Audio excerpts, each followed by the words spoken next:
शिवं भजाम्यहं सदा शिवं भजाम्यहम् ॐ नमः शिवाय।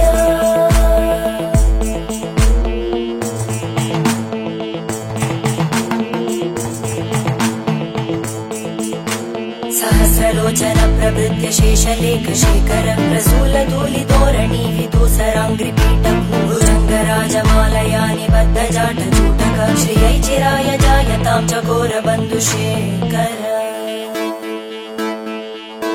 ललाटजन्मरज्ज्वलद्धनञ्जय स्फुलिङ्गभागिगीतपञ्चसायकं नमन्निलिम्बनायकं सुधामयूखलेखया विराजमानशेखरं महाकपालि सम्पदे शिरोजटालमस्तु।